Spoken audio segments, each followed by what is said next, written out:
Boa tarde, Caroline, Luana, Leice, Duda. Pronto. Boa tarde, olha aí. Olha que sensacional esse filtro. Salva a gente, É, né? Quando a gente não tá afim da maquiagem. Sensacional. é. Tudo bom, Matheus? Tudo bem, Ana? Como tá? Tudo bem, melhor agora que nós vamos conversar sobre esse assunto, né? Que tem tantos debates, né, sobre ele. Vamos lá, vamos Muito lá. bom. Vamos conversar. É um prazer ter você aqui, primeiramente. Eu Ah, quero eu que dizer agradeço pela que oportunidade. vi seu webinar lá no YouTube, né? Acho que era uma live, e fiquei muito fã do seu conteúdo, achei muito bacana. No dia que eu assisti, você estava muito gripado, ou alergia, não sei bem, É e alergia, eu tenho alergia, estava alergia, né? como alguns amigos até diziam, né? Eu digo assim que eles dizem assim que eu tenho alergia a oxigênio, então qualquer coisinha, qualquer Coitado. mudança de temperatura ou a época, agora já nem tanto, mas quando é início de primavera aqui, mais em março, que era mais ou menos a época daquele dia, realmente é muito complicado porque eu tenho rinite, né? Então qualquer mudança assim já começa a incomodar. Mas agora tá melhor, felizmente. E você ficava dando aula e eu pensando, gente, ele é sensacional, porque qualquer outra pessoa do mundo já tinha dito, oh, tchau, viu, pessoal? Até a próxima. Não vai dar, não. Não, eu acho que eu gosto, né? Enfim, eu gosto do tema e gosto de dar aula. Eu sou professor já há 18 anos, até um pouquinho mais, talvez, mas pelo menos eu digo até em universidades eu dou aula já há 18 anos. Então, eu tenho essa satisfação em dar aula e aí eu sempre vou até o fim. Tento não parar no meio, a não ser que esteja numa situação muito absurda e aí ainda estava chegando no absurdo, então ainda dava para aguentar mais um pouquinho. Obrigada pela sua presença mais uma vez. Eu queria que você se apresentasse, né, falasse um pouco do que você Uhum. faz. É muito interessante, inclusive, essa parte para todo mundo. Eu queria dar boas-vindas para os trilheiros que estão todos aí assistindo a sua live. Olha aí, que audiência mais fiel, viu? E a Eu gente. vi já alguns nomes ali que eu É, conheço, então. você se Mas vamos apresenta lá, e na pode verdade. começar. Sim, sim. Claro, na verdade, assim, para aqueles que não me conhecerem, né, o meu nome é Matheus, eu estou falando direto aqui de Lisboa, então eu moro aqui em Lisboa, aqui em Portugal, e basicamente eu sou DPO da L'Oréal Portugal, né? Então tenho essa atuação na L'Oréal, uma atuação prática, estou lá praticamente um ano e meio, e tenho estudado a área de proteção de dados já há um pouco mais do que isso, né? Claro, eu já comecei a estudar antes de começar a trabalhar e moro aqui em Portugal, faço 2 doutorados em Direito. Na verdade, um eu estou só esperando a banca para poder fazer a defesa e o outro eu estou na metade, mais ou menos. Um é em Direito Constitucional, esse que já está pronto, eu estou esperando a banca, é Direito Constitucional e Eleitoral. E o outro não, o outro é na área de direito e tecnologia, na questão de proteção de dados e novas tecnologias, especialmente inteligência artificial e blockchain. E uma coisa que eu já quero deixar logo de cara, que as pessoas, eu falo que eu estou fazendo doutoramento em direito, e as pessoas acham então que eu sou formado em direito, mas eu não sou formado em direito. Né? Ou seja, eu tenho, na verdade, uma graduação em ciência da computação e eu tenho outra graduação em ciência política, um mestrado em ciência política também. Aí depois sim, aí como eu dei aula para alunos do curso de direito, então fiz pós-graduações na área de direito, mas não sou formado em direito, né? Mas é isso, Interessante. acho que é isso. E como é que você. Vamos começar a primeira pergunta. Pois Como é. é E que aí, você vê. mas Como é que você como formada na parte toda de computação e tudo mais, vê essa participação enquanto DPO, né? Porque a gente sabe que a gente uhum. precisa, inevitavelmente, interpretar a legislação e aplicar a legislação. Você tem outras pessoas fazendo isso com você ou você está fazendo tudo só mesmo? Não, na verdade, assim, como eu já fiz algumas pós-graduações na área do direito, então fiz uma em constitucional, fiz uma em eleitoral, fiz outra em ética, direito e processo pensamento político, estou fazendo uma agora em direito avançado da proteção de dados. Eu estou aqui tentando lembrar o nome exato. Então, assim, na verdade, essas interpretações todas, elas são feitas diretamente por mim, né? Eu acho assim, e é uma coisa que eu sempre defendo, pelo menos, e eu falo, claro, com a experiência que eu vejo aqui, estando aqui na Europa, que em termos de proteção de dados, a gente sabe, e não é nenhum demérito para o Brasil, mas aqui está bem mais avançado, por óbvio. E o que eu vejo aqui é que aquela exigência lá dos artigos 37, 38 e 39 do Regulamento Europeu a respeito do DPO são muito claras e muito práticas. É claro que há pelo menos aqui em Portugal, há uma predominância de pessoas da área jurídica, DPOs, que eu digo. Existe um segundo bloco, claro, né? Um segundo grupo de DPOs que tem uma formação mais puxada para o lado da técnica ou da tecnologia, de TI. Agora, tem muitos DPOs que não tem nenhuma nem outra. Então, assim, como é, por exemplo, o meu caso, no sentido de que, apesar de eu ser formado, ter aí essa formação na ciência da computação, mas eu não atuo nisso, quer dizer, é muito mais como um hobby, eu tenho um conhecimento e etc., mas não é... Eu programo, eu dou aula de programação, inclusive aqui em Lisboa, mas eu não sou da área de TI, eu me considero muito mais da área jurídica, porque esses 18 anos de aula, 15 foram dando aula para alunos do direito, então eu aprendi até mesmo para poder dar aula bem dada. Então, e aí eu volto à sua pergunta, eu fiz aqui um pequeno desvio, mas eu volto à sua pergunta, por quê? Porque a independência do DPO implica, inclusive, no seu próprio entendimento a respeito da legislação, né? Claro que, como eu disse, eu me considero muito mais da área jurídica, eu tenho um entendimento bom, diria eu, da área jurídica, fiz direito civil aqui, quer dizer, assisti 1 ano de graduação, literalmente fiz curso de direito de graduação aqui em Portugal. Então, assim, o que eu quero dizer é, desculpa, para garantir essa independência, realmente é necessário a interpretação. E aí a interpretação, por óbvio, me é auxiliada por doutrina, me é auxiliada pelas orientações das autoridades de controle, do Comitê Europeu e etc. Quer dizer, você pega uma coisa aqui, uma coisa ali, e eu monto meu próprio entendimento. Então, eu acho que isso é algo que quem não é da área jurídica precisa aprender. Eu sempre falo isso nos webinários, etc. Quer dizer, quem não é da área jurídica, quem vem da área de TI, vai precisar ter uma noção da área de direito, não tem como fugir. Se quiser ser DPO, falando sobre DPO, claro, não na área de proteção de dados como um todo, que a gente sabe que existem outras funções, claro. Assim como eu sempre defendo que quem é da área de direito vai precisar saber mais do que aquilo que é o usuário comum, né, como se diz, o utilizador comum. Quer dizer, ele precisa saber mais do que abrir um documento no Word, por óbvio, é que eu estou generalizando um pouco, exagerando um pouco, e os dois vão ter que saber de processos. Quem é da área de direito e quem é da área de TI vai ter que se conhecer processos, porque a proteção de dados é um processo dentro das organizações. Então, todos têm de aprender, é extremamente multidisciplinar e não tem como fugir disso, na minha visão. Ótimo. Então, vamos lá. Aqui nós temos na legislação, no artigo 10º, que o legítimo interesse do controlador somente poderá fundamentar tratamento de dados pessoais para finalidades legítimas, consideradas a partir das situações concretas que incluem, mas não limitam. Aí ele fala que elenca algumas possibilidades. Mas aqui, logo aqui nesse capítulo aqui, eu acho interessante que ele fala o legítimo interesse do controlador vai se fundamentar para finalidades legítimas. Já é um pouco repetitivo aqui, se é um legítimo interesse, é legítima a finalidade, mas tudo bem, vamos seguir. Legítimo, parte desse princípio, né? Mas tudo bem. E aí ele fala, apoio e promoção a atividades do controlador. Essa parte aqui não deixa muito abrangente para principalmente atividades de marketing, porque se eu tiver uma agência de publicidade e disser que é meu legítimo interesse eu utilizar todo aquele meu meio para mandar publicidade, e aí? Bom, aí eu vou te dar 2 respostas. É claro que eu tenho uma resposta que ela tem um vínculo muito maior com a minha realidade aqui. Agora, eu tenho também um entendimento, que aí é um entendimento meu a respeito dessa parte aqui. Eu também abri aqui para a gente conversar. Então, assim, em primeiro lugar, eu não vejo problema em absoluto da empresa se utilizar do legítimo interesse para fazer ações de marketing.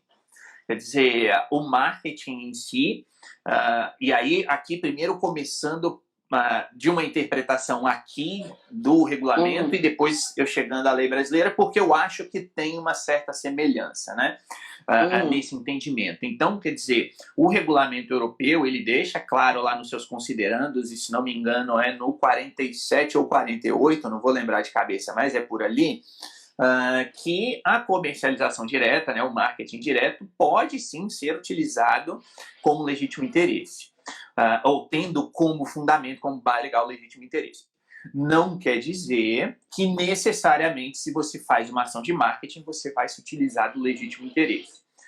Não quer dizer por quê. E aqui, para complementar, a ICO, que é a Autoridade de Controle do Reino Unido, diz isso também lá no manual que ela tem, que é excelente, inclusive. É um dos mais completos, né? Apesar do Reino Unido já não estar na União Europeia, mas enfim, isso é outra história. Mas é extremamente relevante, extremamente elucidativo. Eles dizem muito claramente, o marketing pode, sim, pode, não quer dizer que deva ser, não quer dizer que será sempre, mas a base legal para o marketing pode ser o legítimo interesse. E aí, por quê? Porque como você deve saber, as pessoas que estão aqui nos assistindo talvez saibam também, a gente tem aqui a diretiva do e-privacy, que foi transposta nas legislações dos diversos Estados-membros, e a diretiva do e-privacy, ela deixa muito explícito que se aquele marketing for feito no contexto de um relacionamento que o consumidor já tenha com a empresa não precisa pedir autorização, né? Não precisa pedir o consentimento, desde que tenha determinados limites, né? Quer dizer, se eu sou uma empresa que vende, sei lá, que vende pneus, e a pessoa vem e ela faz a compra e etc., eu não vou enviar um e-mail para ela de bolacha, de biscoito, que faz parte do mesmo grupo. É óbvio que não há uma expectativa da parte do consumidor. Então, eu pessoalmente não vejo absolutamente nenhum problema na questão do marketing, desde que você tenha como justificar a origem do dado, a origem da base, o que seria a base legal para a utilização daqueles dados pessoais. Quer dizer, a partir do momento... E aí, agora eu começo a entrar aí no inciso 1 do artigo 10, que eu estou com ele aqui também, como eu te disse. Quer dizer, qual é a minha visão, qual é a minha interpretação e o meu entendimento, ou o que eu considero. A gente, claro, quem está no Brasil fica um pouco perdido, porque não tem as orientações das autoridades de controle, né? Mas eu entendo da seguinte forma, quer dizer, se eu sou uma empresa e eu adquiro essa base, vamos imaginar, quer dizer, e adquiro, eu estou falando aqui no sentido bem claro de ir lá e comprar uma base de dados em algum lugar. Tá? Ou seja, partindo do princípio de que eu estou comprando aquela base de dados daquelas empresas que trabalham especificamente com isso. Se eu sou DPO dessa empresa, a minha primeira pergunta é a seguinte: como é que eu legitimo isso? Qual é a minha base legal? Porque é óbvio que eu vou querer usar esse e-mail que foi comprado para enviar propaganda da minha empresa. Quer dizer, eu tenho de verificar se a empresa que obteve os dados, se aquela empresa ela adquiriu aqueles dados e se ela tem alguma base legal que a justifique para disponibilizar o dado a terceiro. Porque, na verdade, quando eu vou lá e compro, ela está disponibilizando um terceiro em relação ao titular dela. Veja, eu não estou falando do meu cliente, do meu consumidor, estou falando dela. Sim. Então, partindo do princípio que, de repente, aquela empresa, por algum motivo qualquer, ela pede esses dados com consentimento e a pessoa vai lá e dá o consentimento, né? Ou seja, partindo do princípio que aquela empresa fez tudo bonitinho, fez tudo certinho, eu recebo aquilo dali, aí a gente cai na seguinte situação. Quer dizer, eu não posso aqui agora utilizar a analogia do contato prévio, como eu consigo fazer aqui em Portugal, como eu expliquei antes, por causa da diretiva, porque no Brasil não tem isso, né? Pelo menos até onde eu sei, me corrija, mas, quer dizer, aquela base legal, em relação ao titular, ela não foi obtida diretamente pelo titular. Agora, supondo-se, e aqui é uma suposição, de novo, e por isso que eu falo, é o meu entendimento, supondo-se que a ANPD, a seguir mais ou menos as orientações que se tem aqui na Europa, até mesmo pela extrema semelhança da LGPD com o regulamento europeu, até mesmo porque os indicados que a gente sabe quem são até agora para a ANPD têm uma formação em proteção de dados que vinha daqui, então a minha opinião é que há uma tendência que eles sigam algumas orientações daqui. E se seguirem, e aqui fazendo uma analogia em relação ao que tem no artigo 14 do regulamento europeu, que é o quê? Aqui as empresas podem usar dados que não são coletados diretamente do titular. basta que elas informem isso para o titular. Então, e aí eu volto aqui para o inciso 1. Eu acho que a empresa pode se fundamentar no legítimo interesse para fazer um marketing direto, se logo de cara ela diz, olha, ela é transparente com o titular. Transparente em que sentido? Obtive o dado assim, estou usando o dado para fazer a minha propaganda, e aqui, ó, né, do meu e-mail, está ali para você se descadastrar. Se você não quiser, por favor, pode sair e por aí vai.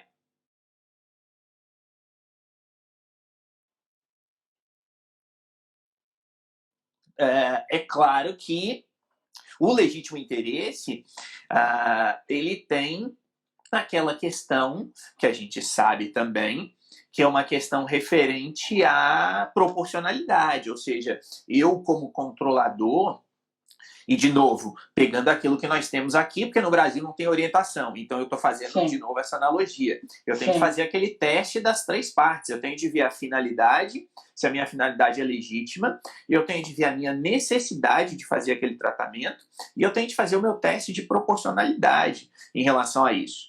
Então, não é só porque tem um interesse legítimo que eu posso ir lá e, então eu vou fazer porque o marketing direto é meu interesse, e por aí vai. Até porque, e aí eu fecho, você já percebeu que eu falo demais, né? Então, se eu estiver falando, pode cortar. Mas aí eu fecho, eu fecho a sua pergunta dizendo, é claro que a redação aqui da lei em si, do texto legal, é extremamente aberta, porque apoio e promoção de atividades do controlador pode ser qualquer coisa, né? Exato. Então, eu posso usar o legítimo interesse para qualquer coisa, e a gente sabe que não é assim. E aí eu acho que quer dizer uma coisa, eu adquiro essa base e envio um e-mail por semana, deixando claro, consegui a base aqui, estou enviando para esse objetivo, e se você não quiser, sai da minha lista. Outra coisa é eu enviar 10 e-mails por dia para essa base de dados, não base legal, mas para essa base de dados, e não dar nenhuma opção para a pessoa sair daquela lista. Aí é claro que eu estou infringindo o interesse legítimo muito claramente na minha visão. Então, eu acho que seria nesse contexto, nesse sentido, a utilização, né? Claramente, uma das necessidades de regulamentação, né, da NPD, porque, como você falou, muito aberto, a gente fica muito sem limites, e tudo que não tem limites, né, cabe qualquer coisa, né? A gente sabe que o direito ele é feito de brechas, né? Então, onde tem brecha, todo mundo vai usar para qualquer coisa, claro, né? E aí, vai utilizar, exatamente.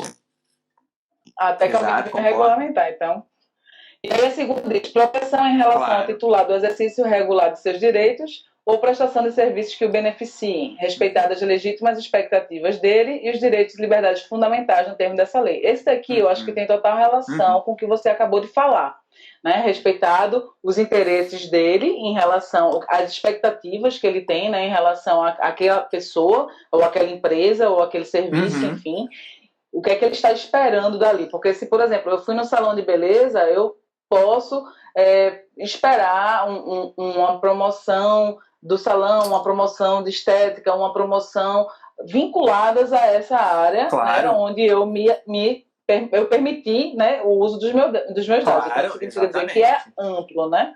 E em relação aos direitos e liberdades fundamentais, eu acho que vai existir muito esse confronto, né, esse conflito de interesses. De um lado, o interesse do controlador, obviamente, legítimo dentro da definição da legislação, e do outro lado, o interesse do consumidor, do titular dos dados, que pode não ser interesse dele, o que é legítimo para o controlador. Né? Então, como é que você vê esse posicionamento de interesses, né? Esse conflito de interesses, vamos dizer assim. Claro, é interessante esse questionamento, porque, por exemplo, a ICO ela deixa claro assim, que qual é aquele momento em que você efetivamente poderia utilizar. Quer dizer, eles não dão uma autorização, mas eles dizem indícios. Então, a primeira situação é quando o tratamento não infringe os direitos fundamentais, ou seja, quando você tem ali uma garantia de que esses direitos fundamentais estão sendo mantidos, ou seja, eles são pouco intrusivos em relação ao titular. Agora, a ICO também deixa claro, pode sim haver situações em que o interesse da empresa vai se sobrepor ao interesse do titular. Claro, de novo, a ICO, por óbvio, está falando da situação aqui na Europa, e aí, enquanto que aqui no segundo inciso, né, no inciso 2, se fala em legítima expectativa, aqui, né, se fala simplesmente em interesse, né? Ou seja, os titulares têm interesses. Inclusive, é interessante porque, por exemplo, a orientação do grupo de trabalho do artigo 29 sobre a questão do legítimo interesse, eles deixam claro, o controlador precisa ter um interesse legítimo, e o legítimo é aquele que não infringe a lei, é aquele que é factual, né? Ou seja, que é bem definido, e é aquele que é do momento, ou seja, não é aquela coisa do tipo, eu vou pegar o seu dado, porque pode ser, talvez, quem sabe, se não chover daqui 10 anos, eu quero usar o seu dado pessoal. Então, é óbvio que aí isso não tem interesse legítimo aí. Agora, eles deixam claro que já para o titular, não. O titular não necessariamente precisa ter um interesse legítimo para esse embate de interesses, digamos assim. Né? Então, o próprio grupo de trabalho coloca, por exemplo, que dependendo da situação, é claro que isso é muito contextual, mas dependendo da situação, por exemplo, uma pessoa que possa estar sendo acusada de furto em uma loja, isso não dá ao controlador, ou dono da loja, o direito de tirar a foto e colocar, olha, procura-se o fulano porque ele é suspeito. Quer dizer, a gente não sabe, em princípio, se a pessoa furtou ou não furtou, dá-se o benefício da dúvida, claro, mas existe a possibilidade dela ter cometido ali um ato ilícito e isso não dá o direito ao controlador a infringir esses direitos fundamentais, porque, claro, a pessoa pode ter cometido ali aquele furto, mas por óbvio que os direitos fundamentais dela continuam vigentes, digamos assim, né? Então, não há porquê você partir desse princípio. Então, nesse sentido, eu acho que aqui a questão é compreender justamente o que seriam essas legítimas expectativas, e eu acho também que essa interpretação que se tem aqui no regulamento europeu, até mesmo porque a redação tem muita semelhança nos dois textos, essa interpretação de que o que é o interesse legítimo do controlador. Eu não estou querendo dizer que o ponto de partida é o interesse do controlador, não é isso. Mas é que o controlador, ele precisa, e me perdoe aqui pela expressão, mas ele precisa olhar para o seu próprio umbigo e verificar, o meu interesse está dentro da lei? Tá. O meu interesse, como eu falei, ele é factual? Sim. Ele é de agora? Sim. Agora, não é só isso, né? Quer dizer, a gente fala desse teste, e veja que aqui eu estou vendo só o primeiro critério, que é o critério da legalidade, da legitimidade do interesse, que é subdividido nesses três aspectos. Agora, a gente precisa pensar também que a legislação de proteção de dados e a LGPD é igual nesse sentido, tem uma série de outros princípios. Então, não é porque eu, como controlador, que tenho um interesse que não infringe a lei, é um interesse factual, né, concreto, é um interesse de agora, não é uma expectativa futura, não quer dizer, então, que eu não deva, por exemplo, buscar outras formas de atingir aquele mesmo objetivo que sejam menos intrusivas na vida do cidadão. Né? Não quer dizer que eu não tenha de seguir lá e aqui os princípios lá da prevenção ou o princípio da limitação de finalidades, minimização na coleta dos dados e por aí vai.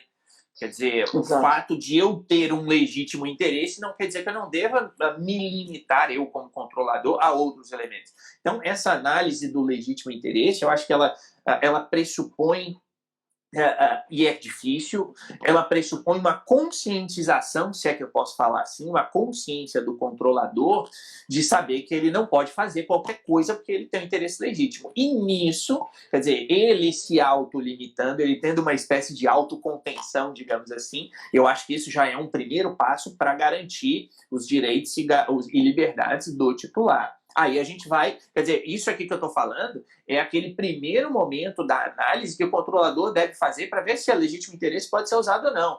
Porque mesmo que ele faça tudo isso e aí ele conclua, sim, eu posso usar, aí ele vai ter de usar, ele vai ter de verificar se esse uso está infringindo algum direito ou não.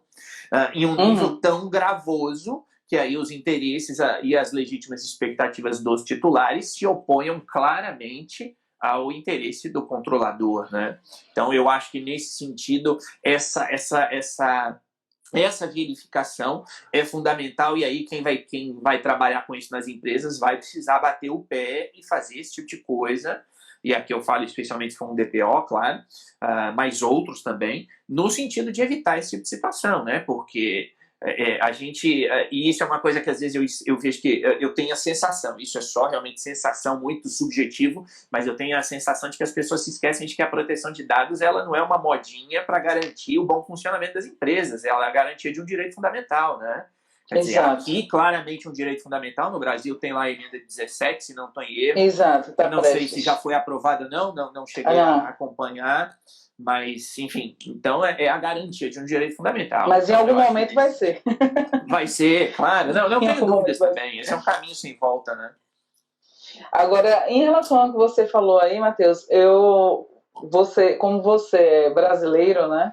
Apesar de estar aí, né, há muito tempo, você sabe que no Brasil as coisas são um pouco diferentes, né? Claro, claro. No Brasil as coisas funcionam um pouquinho diferente, porque essa questão de pensar no próprio umbigo aqui vai muito além do que somente uma análise rápida de uma situação.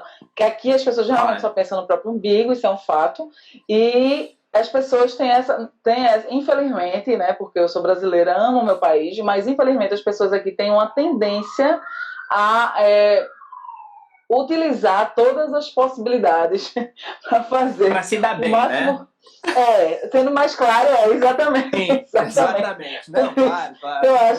Eu acho que esse formato não vai dar certo aqui. Então, por isso que eu digo que é tão importante que realmente a autoridade, o quanto antes, ela se manifeste em relação a essas situações, porque aqui, infelizmente, só funciona de duas formas a legislação, né? Uma é se botar em risco as liberdades.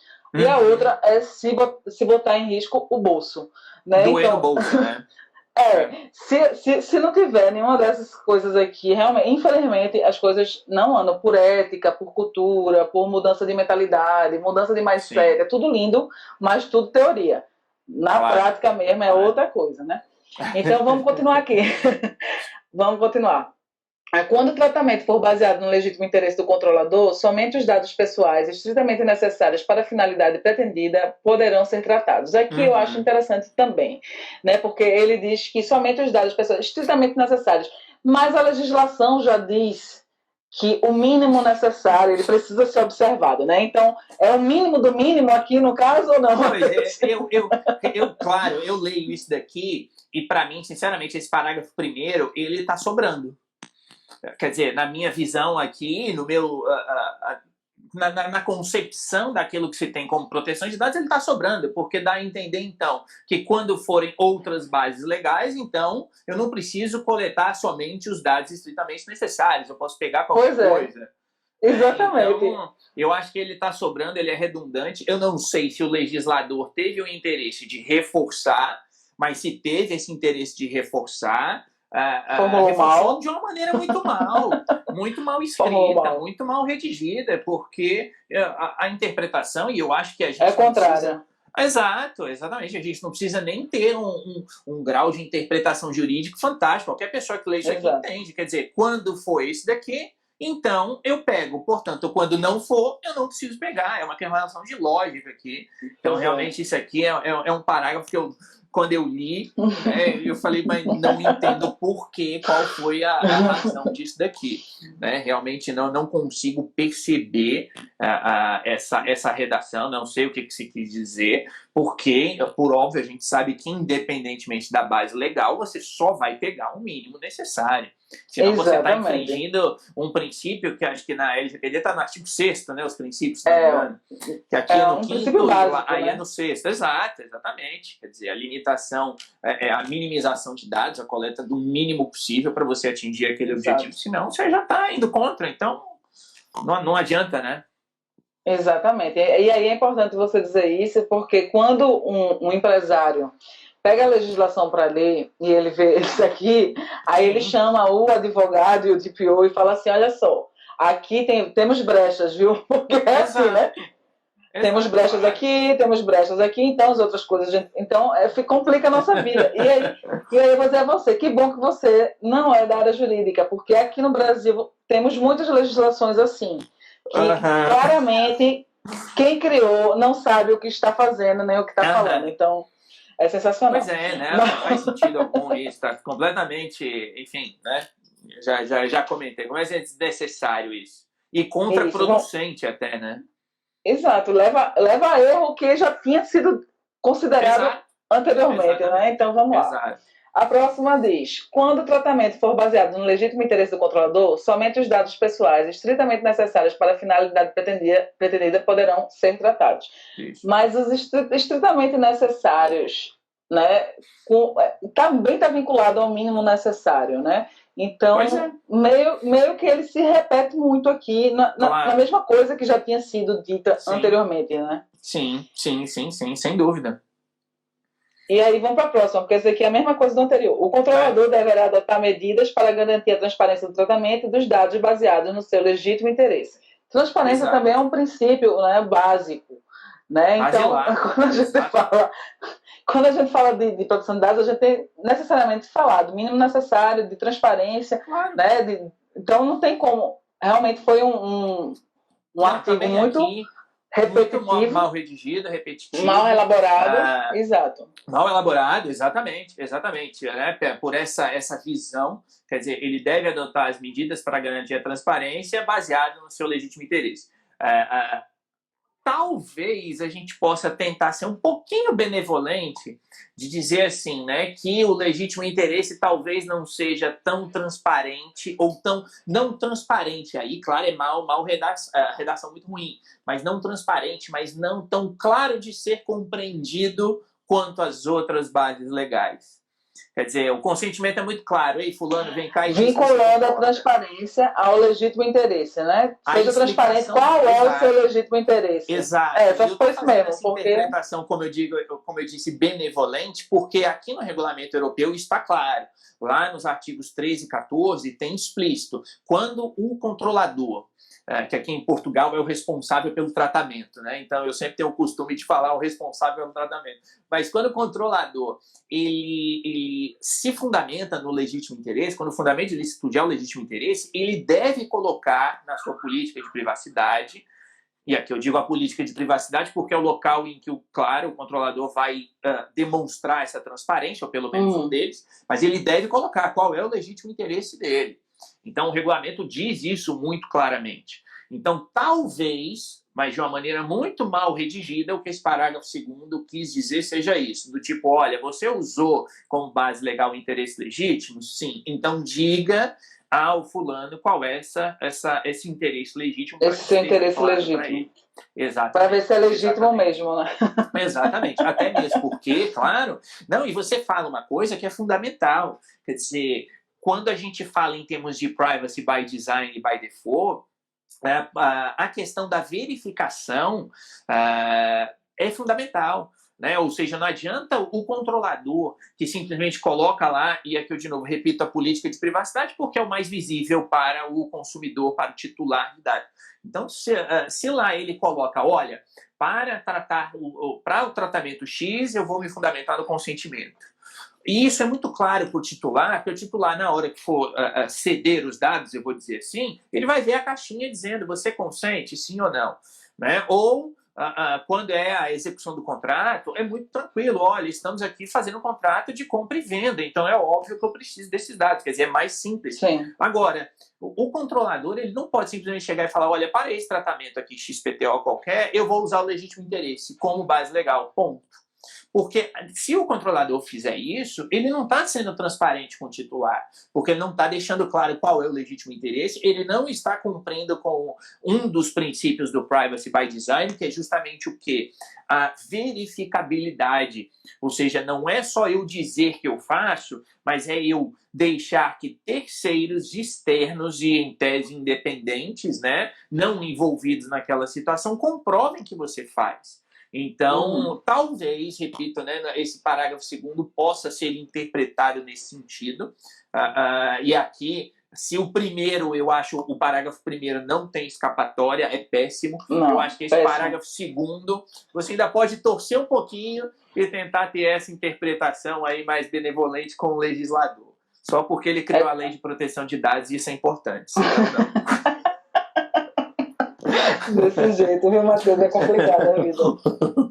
E aí o terceiro, ele fala o seguinte: a autoridade nacional poderá solicitar ao controlador relatório de impacto à proteção de dados pessoais quando o tratamento tiver como fundamento seu interesse legítimo, observados o segredo comercial e industrial. Mas aí eu pergunto a você, a autoridade nacional, ela não pode solicitar a qualquer momento um relatório de impacto? Claro. Pelo menos Então, por aquilo que eu vi da lei brasileira, sim, ela pode pedir a qualquer momento, né? pois é, então estamos aí em outro, né? Em outra, sim. Eu acho assim, né? É aquela coisa. E aqui é lógico que a gente fala sem desmerecer ninguém, sem atacar ninguém, Claro. etc. Quer dizer, a gente precisa fazer esse tipo de análise. A impressão Sim. que às vezes eu tenho de alguns artigos ou algumas partes da LGPD é do tipo assim: a pessoa leu o RGPD aqui, o Regulamento Europeu, achou bonito, não entendeu o que quer dizer, mas achou bonito, e aí, para não ficar um copia e cola, resolveu reescrever com as suas próprias palavras. Sabe aquela coisa que a gente faz na faculdade, de fazer uma paráfrase, né? Um resumo. Só que algumas coisas muito mal feitas. Quer dizer, primeiro, eu acho que o primeiro erro é esse, como você bem levantou. A NPD vai poder solicitar, já que a lei não traz explicitamente, porque o regulamento europeu traz lá no artigo 35, número 3, os 3 elementos, as 3 situações em que é explícito o que você tem de fazer, e deixa muito claro no número 1, se o tratamento tiver um elevado risco e utilizar novas tecnologias e outras características quaisquer, a avaliação de impacto, que é o relatório de impacto aí na LGPD, é obrigatório, tem de fazer, ponto final. E além disso, o regulamento europeu ainda deu a todas as autoridades de controle a possibilidade de criarem listas com outras atividades de tratamento. Então, aqui em Portugal, por exemplo, fazendo um pequeno parênteses, eu não olho só para o regulamento europeu, para as 3 atividades que são obrigatórias, no artigo 35. Eu não olho só para essas novas atividades que possam causar um elevado impacto nos direitos e garantias das pessoas, mas eu tenho de olhar para a lista da CNPD, que é a autoridade daqui, que tem 9 outros tratamentos. Então, na verdade, eu tenho 12 tratamentos já padronizados, que são obrigatórios, e outros que eu, na minha avaliação subjetiva, encontre um elevado risco. Então, eu acho que essa é uma falha da LGPD, não deixar isso claro. E aí, então, tem essa situação, como você bem falou, a autoridade nacional poderá, em princípio, pedir em qualquer tipo de tratamento. O segundo ponto, que eu acho que é problemático, é o seguinte: é você deixar aqui, e aqui é a minha visão, quando você diz que a autoridade nacional poderá solicitar, então significa dizer que pode existir situações em que o interesse legítimo seja a base legal e a autoridade não vai pedir, porque ela pode Aí pedir. você não sabe quando elabora ou não, né? Se elabora ou não. E na hora que vier pedir, você vai, mas você poderá solicitar, não significa dizer que você vai solicitar? Então eu estou aqui coberto. Né? Exatamente. Ninguém disse que eu sou obrigado. Exatamente, não tem obrigatoriedade. Né? Quer dizer, não que no regulamento europeu tenha obrigatoriedade por ser fundamento legítimo, mas por ser um tratamento que pode causar impacto, ou grande impacto. Exato. Então, aqui quando você diz poderá, e o que você falou é perfeito. Ora, poderá não quer dizer que vai, não quer dizer que eu devo, não há obresse de fazer. Exato. Então, eu acho que esse é um ponto aqui também negativo, nesse elemento, né, ou nesse parágrafo aqui, você poderá solicitar um relatório. E outra, né, quer dizer, e aqui eu chego à parte final, que aí é uma visão aqui também associada ou interpretada com base na avaliação de impacto aqui da Europa. A avaliação de impacto é claro, explícito, que a avaliação de impacto ela vai ser feita antes do tratamento. Então, a minha visão é que aqui mas isso é o certo, né? Pois então. Isso é o certo. Eu sou controlador, eu tenho um interesse legítimo, eu dou início àquilo dali, eu não faço avaliação de impacto, aí me vem a NPD depois que o meu tratamento já está acontecendo, por causa do poderá, e diz, olha, para esse tratamento, me diz aí como é que está sendo. Quer dizer, Aí eu vou fazer. Né? Exatamente. Aí eu vou fazer. Aí eu vou fazer. Depois. Eu vou fazer para quê? Para ver que é verdade. Olha, causa impacto. E aí, quer dizer, qual é a empresa que vai fazer um relatório de impacto e vai chegar à conclusão de que o tratamento que ela já está fazendo realmente causa um elevado impacto nos titulares, né? Aí envia para a NPD e diz o que? Olha, desculpa, né? Porque como eu poderia ter feito antes, mas eu não sou obrigado. Eu não fiz, então não sabia. Exatamente. Gente, é surreal isso aqui, né? Quer dizer, não tem sentido. Né? Eu, inclusive, um tempo atrás, aí eu vi uma pessoa colocando no LinkedIn exatamente isso. Porque o relatório de impacto não é obrigatório, porque a palavra relatório se refere a algo que já aconteceu. Então, acontece um fato qualquer e eu vou fazer um relatório sobre aquele fato. Só que não, quer dizer, se a gente parte do princípio, pelo menos toda a doutrina que eu tenho lido do Brasil, diz que o relatório de impacto à proteção de dados é a mesma coisa da avaliação de impacto daqui, isso tem que ser prévio, eu tenho que saber antes do início do tratamento qual é o impacto que aquele tratamento vai causar nos direitos e garantias do titular. Porque senão, dependendo do nível de impacto, eu não vou fazer aquilo. Ou não pois é, e depois não tem sentido. Depois não tem sentido. Não tem sentido nenhum, é só para atender a autoridade. Só para isso, não. Porque se eu já fiz a besteira, estou fazendo a besteira, estou replicando a besteira, que não, acontece uma besteira maior, e aí me pede um relatório, aí eu digo, ok, então agora eu vou fazer. Adiantou o quê, gente? Claro, não, e aí eu vou dizer assim, não, claro, eu vou fazer porque eu vou chegar à conclusão de que eu já estava fazendo errado, então eu vou me incriminar agora. Pega aqui meu relatório e me dá uma multa, por favor. Pois é, nossa, é muito louco. Seja, e aí eu estava olhando aqui, a gente busca aqui na legislação, tem 13 passagens falando sobre relatório. E entre as que eu vi, na maioria delas, está poderá, inclusive para a administração pública. Poderá. Ou seja, veja a brecha, né, que a administração pública quase não deita e rola, mas agora ele tem uma brecha, que a autoridade poderá pedir. Né? E aí tem outro problema, da autoridade estar vinculada, né? Ou seja, não é uma autoridade independente, ou seja, a autoridade poderá pedir a quem está vinculada um relatório de impacto. Veja que situação. Exatamente. Né? Então, é uma legislação realmente delicada na interpretação e até na leitura mesmo básica, né? Eu acho que ela tem, claro, o seu ponto extremamente positivo, porque eu acho que isso é uma coisa que não tem mais volta, então é claro que tem pontos positivos, é claro que é muito bem-vindo e tudo mais, mas eu acho que tem coisas aí que precisariam, assim, sofrer alterações para deixar esse tipo de situação muito claro, porque esse artigo 10 e os seus incisos, parágrafos, ele não traz muita segurança jurídica, né? Ou seja, a empresa olha para isso e não traz segurança jurídica, até mesmo pela falta da NPD, né? Mas, enfim, não tem muito como fugir disso.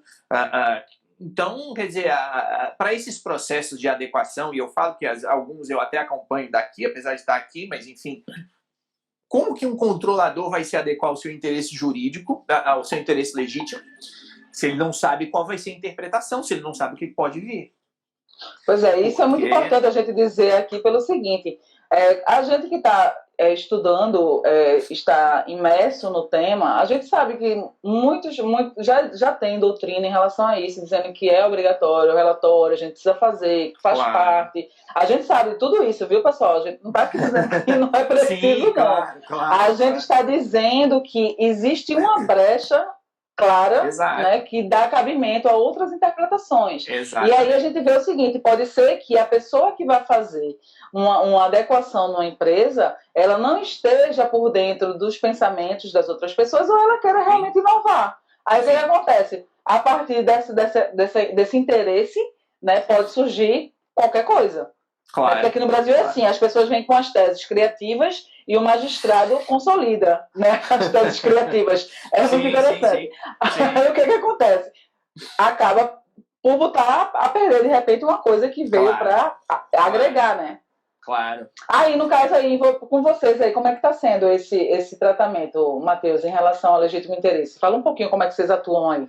Olha, eu vou ser muito sincero, eu vejo às vezes, e claro, eu entendo, eu começo já dizendo aqui, eu entendo, então você sabe que já vem né? É coisa feia, mas brincadeiras à parte, eu digo assim, eu entendo, claro, o receio que no Brasil, e pelo menos dos cursos que eu dou e etc., contatos, blá, blá, blá, eu vejo que tem muita gente com receio do legítimo interesse, e eu imagino que o receio seja justamente por isso que a gente debateu até aqui. Né? Ou seja, Sim. é vago e etc. Ainda que em questões relacionadas ao consentimento, eu pessoalmente também tenho algumas críticas em relação ao LGPD, mas no âmbito do legítimo interesse é meio vago, parará, subjetivo, etc. Então, eu entendo. Agora, quando a gente olha para a experiência aqui, e é por isso que eu digo que eu não tenho medo do legítimo interesse, ao contrário, eu sou muito favorável ao legítimo interesse, porque é a base legal mais utilizada. Ou seja, pelo menos daqueles tratamentos que eu vejo aqui em Portugal, por exemplo, e não só em Portugal, mas em... Porque, óbvio, a gente tem toda uma comunidade aqui, conhecidos aqui e ali, etc. Então, o legítimo interesse é a base legal mais utilizada. Quer dizer, é a mais utilizada por quê? Não porque seja aquela que é a mais fácil, porque por óbvio não é a mais fácil, eu acho que é a mais difícil de ser pensada, mas é aquela que, digamos assim, chama mais a responsabilidade para a empresa, o que dependendo da empresa isso pode ser um ponto negativo, é claro, porque ela tem que estar preparada para fazer isso, mas ao mesmo tempo é aquela base legal que, de certa forma, e óbvio que depende do tratamento, é claro, mas ela é a mais independente do titular. Quer dizer, desde que eu, controlador, desde que eu, empresa, não infringe os direitos, e, claro, desde que esteja lá o teste de proporcionalidade, necessidade, eu cumpro os outros princípios, eu sou, entre aspas, eu sou independente do titular. Então, eu coloco esse contexto porque, às vezes, eu vejo as pessoas no Brasil muito receosas em relação ao legítimo interesse, e, repito, entendo, mas aqui não, aqui tem uma certa consolidação, e eu até fiz aqui um levantamento de curiosidade naquele site do Enforcement Tracker, por exemplo, né? Peguei lá, e agora o site está muito melhor do que era antes, então olhei lá as infrações ao artigo 6º, que são as bases legais do regulamento europeu, e fiz um filtro aqui muito rápido, mas eu tirei aquelas infrações em que tivessem outros artigos além do 5º e do 6º. Ou seja, eu deixei só o artigo 5º, que é de princípios, e o 6º, que é das bases legais, e simplesmente fiz uma pesquisa pelo consentimento e pelo legítimo interesse. E eu trouxe aqui para colocar para o pessoal, quer dizer, nesses 2 anos de regulamento europeu, até agora houve 41 multas, as mais diversas possíveis, em relação a erros no consentimento. O uso do consentimento como base legal de maneira errada gerou 41 multas no valor de 10 milhões de euros, um pouco mais de 10 milhões de euros. E eu estou desconsiderando aqui 2 multas gigantescas, a da Google de janeiro do ano passado, que foi de 50 milhões de euros, e uma da TIM, agora, desse ano, que foi de 27, quase 28 milhões de euros. Por quê? Porque essas englobam, vão até a questão de segurança, etc. Então eu me foquei, como eu disse, só naquelas que tem lá, artigo 5º, artigo 6º, dá 10 milhões e 100 mil euros, 41 multas, porque usaram o consentimento de maneira errada. Quando a gente vai para o legítimo interesse, no mesmo período houve 11 multas e o total das multas dá 829 mil euros.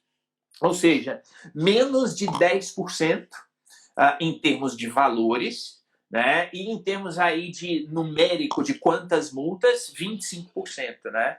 Então, eu só trouxe isso por quê? Porque eu acho que o legítimo interesse ele é muito bem estabelecido aqui. Quer dizer, quando eu digo que ele é estabelecido, é no sentido de ter orientações, de não ser um negócio que surgiu agora, claro, desde lá da diretiva de 95 que isso já existe, na verdade, desde antes, mas enfim. Então, assim, eu acho que isso é algo consolidado e, principalmente, as empresas têm essa consciência. Qual consciência? A consciência de que usar o consentimento, e aqui, de novo, um outro parênteses, eu estou em vários grupos de WhatsApp aí do pessoal do Brasil e eu vejo o pessoal dizer, não, vamos usar o consentimento, pedir o consentimento para tudo, porque na adequação vão pedir o consentimento. Isso é dar um tiro no pé. Porque o consentimento, no mesmo jeito que é fácil receber, eu controlador, é fácil perder, porque o titular pode a qualquer momento e dizer, olha, não quero mais. Não quero mais, né? Exatamente. Então, eu acho que aqui as empresas já têm essa visão de que É melhor, entre aspas, no bom sentido, eu sofrer um pouco antes para eu fazer toda essa análise do meu legítimo interesse e usar todas as garantias necessárias para eu manter o legítimo interesse, porque com o legítimo interesse, e entre aspas, de novo, eu posso fazer qualquer coisa com o dado do titular, do que eu arriscar um consentimento que o cara tira o consentimento amanhã e ponto final. Então, Exatamente. eu acho que o legítimo interesse é muito fala. Aqui a gente sempre fala que o consentimento tem que ser a última base a ser usada. Quando não tiver mais jeito nenhum, não tem pra onde correr, aí você usa, claro. Como o Rafael está dizendo aqui, ó. Consentimento não é uva passa, que usa em tudo. É bem isso mesmo. Isso mesmo, Rafael. Então, o consentimento eu concordo plenamente, é a última opção. Né? Ou seja, você tem, no meu caso aqui, quer dizer, eu não vou dizer, a gente tem 6 bases legais aqui que na prática acabam sendo praticamente iguais às 10, tirando aí a da proteção ao crédito, que é muito específica, mas também, claro, entra aqui, como, por óbvio, como base legal. Então, tirando assim a questão do interesse vital, que é em situações muito esporádicas, e tirando o consentimento, eu tenho 4 bases legais para escolher. E aqui, de novo, eu sempre falo no bom sentido, é jeito de falar, mas escolher o que eu quero fazer, como que eu vou tratar o dado do titular. Então, eu tenho de deixar o consentimento em última opção, porque, enfim, a pessoa vai tirar o consentimento em algum momento, dependendo do que eu fazer. E o ter o consentimento não quer dizer que todos aqueles outros princípios e controles, tanto controles jurídicos quanto de segurança, vão deixar de existir porque a pessoa me deu o consentimento. Tem muita gente também que acha que só o consentimento é fácil e etc. O fato da pessoa te dar o consentimento, por exemplo, e eu até analisei algumas multas dessa daqui do consentimento, dei uma olhada, porque ele tem um resuminho lá no Enforcement Tracker, então tem algumas que são assim, a empresa pediu consentimento e está correto, só que ela queria atingir a finalidade X, e para a finalidade X, ela precisava, por exemplo, do nome, endereço, telefone. E aí, ela, em vez de pedir nome, endereço, telefone, ela pediu nome, endereço, telefone, CPF, RG, tipo sanguíneo, nome do pai, nome da mãe, não sei o quê, com consentimento. Tá errado.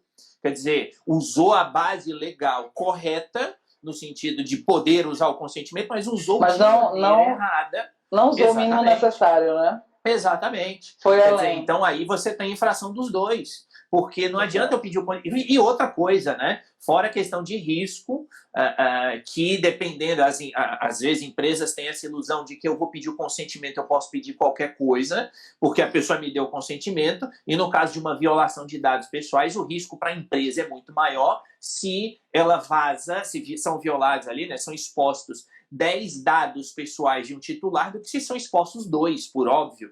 Né? Dependendo, claro, desses dois, mas acho que ficou claro aqui o meu raciocínio. Claro. Né?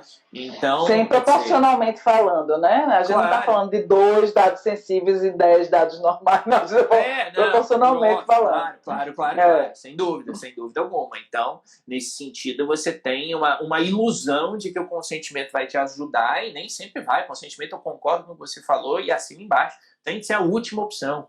Tipo assim, não tem mais o que fazer. Então, vamos para o consentimento, né? Tem que ser meio que assim, na minha visão. Vamos trabalhar e rezar para que o titular, depois da manhã, não acorde de mau humor. Claro. E tire o consentimento. Porque é todo um trabalho, né? É um processo, é um trabalho. Claro. Assim, é todo um desenvolvimento baseado em uma coisa para você chegar no final e, tipo, um mês depois a pessoa negar e tudo que você fez foi em vão e aí começa tudo de novo. É complicado. Não, ou então gastar recursos, como, por exemplo, aquela coisa assim de você quer tal coisa, então deixa aqui o seu e-mail, né? Quer dizer, e eu falo por mim que não tem nenhum problema. Eu criei um e-mail no Gmail que eu coloco e não uso. Ou seja, quando eu me deparo numa situação dessa, do tipo assim, para ter acesso a não sei o quê, me dê o seu e-mail, que é algo que eu não tenho interesse depois, eu vou lá e ponho esse e-mail e pronto. É o e-mail do spam, né? Exatamente, é o e-mail do spam. Quer dizer, aí eu olhando agora para o lado da empresa, a empresa tem um e-mail na sua base de dados, e aí, veja, é um e-mail que ela pode estar infringindo ali o princípio da exatidão, porque ela não sabe se a pessoa usa ou não aquele e-mail, acesso ou não. Ela pode estar correndo um risco se aquele e-mail vai sei lá, 10 mil e-mails, mas ela tem esse e-mail, então ela tem 10.001 e é um titular a mais que está sendo violado. Né? Ela está gastando recursos de tecnologia, porque em vez dela enviar 10 mil e-mails, ela está enviando para 10.001, 10.002, 10.000 Pois é, o 10 mil e-mails sem futuro, né? Porque é isso que eu acho bacana. É muito legal, muito mais legal você ter uma base reduzida, mas que você vai conseguir alcançar seu objetivo, do que ter 1 milhão de e-mails que vão para e-mails que não spam serve que para ninguém nada. olha nada. Exatamente, perfeito, é isso mesmo. Matheus, estamos aqui com 1 minutinho. Muito obrigada pela sua participação. Foi muito bom a gente conversar sobre esse artigo aqui. Espero que a gente tenha outras oportunidades. Com certeza. E estaremos por aí acompanhando o seu trabalho. Eu quero agradecer o pessoal aqui, que está todo mundo aqui, os trilheiros, Roberta, Sandra, Nara, Juliana, todo mundo aí. Muito obrigada, pessoal, pela presença de vocês. E é isso. Eu que agradeço, então, Ana. Agradeço obrigada mais uma vez. E até a próxima, então. Até a próxima. Tchau, pessoal. Beijo pra vocês. Tchau, tchau.